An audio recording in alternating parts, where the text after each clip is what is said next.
second or third starter in this Cub rotation as they push toward the postseason? Well, probably for the Cubs' sake, they hope that he's not, because then that means the other guys aren't throwing well at all.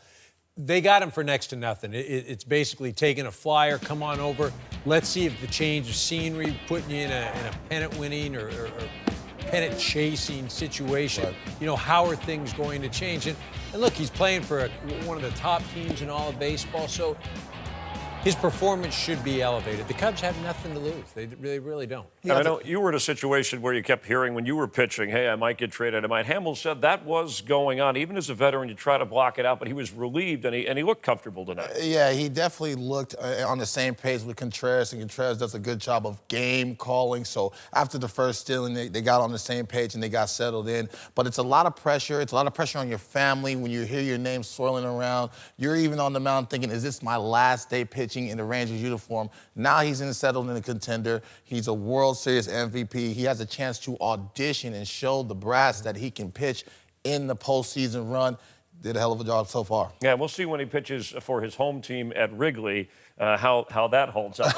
It's coming off the disabled list back on July 6th. The numbers on Carrasco, and overall, when he's healthy, he's good. 13-5, his record, but this is really impressive. So, you know, we talked a little bit before about what Cole Hamels can do for the Cubs. I mean, is Carrasco, is he maybe the best starter at this time for the Indians since Kluber hasn't exactly been healthy or at his best? His last 7 starts, he's 5-1 with a 3 ERA, 44 strikeouts, just 5 Ks, and that's what makes him dominant is he doesn't waste pitches.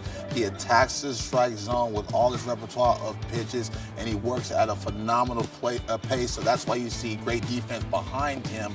The only thing that hinders him is every time he gets going, he has some type of injury, a broken hand, a hamstring, takes a liner off the elbow. But if he's able to get his reps in and stay in there, he's definitely one of the best starters in the AL. You know, I'm still, with that Indian staff, outside of Kluber, the next guy I put on the mound, Trevor Bauer. Really? I mean, he's having another unbelievable season, and he continues to improve the breaking ball, the fastball, the ability, as Dontrelle would say, you know, the ability to spin it. He's thrown more innings than anybody in Major League Baseball. He's got an ERA just over 2. The strikeouts are in the top 2 or 3. And the other thing, he's only given up 7 home runs. Because he's got a nasty whooper-dooper. Well, he does. And you know what? Like, for me, for a guy, if I'm playing behind him, I know that guy's taking the ball, and he's not giving it up. I mean, his arm could be ready to fall off, and he's going to say, I'm throwing another pitch. And there's something to be said about that. And, you know, that's the type of guy that you want to go to battle with. Yeah, he's faced more batters than anybody in baseball. So he wants the ball. He's not giving it up. He competes. But what about Carrasco? I was surprised he's only had 1 postseason appearance. So he's always been down. So you know you always worry about every year you see the Indians go into the postseason. Man, we wish we had Carrasco to be able to go and be the number 2. If he goes up against somebody's number 3, besides the Houston Astros, I think he's winning that matchup to any other number 3 in all of baseball, so they need to keep him healthy. And that's why the Indians, I mean, we talk about the division they play in. Okay, they've had some issues in the bullpen.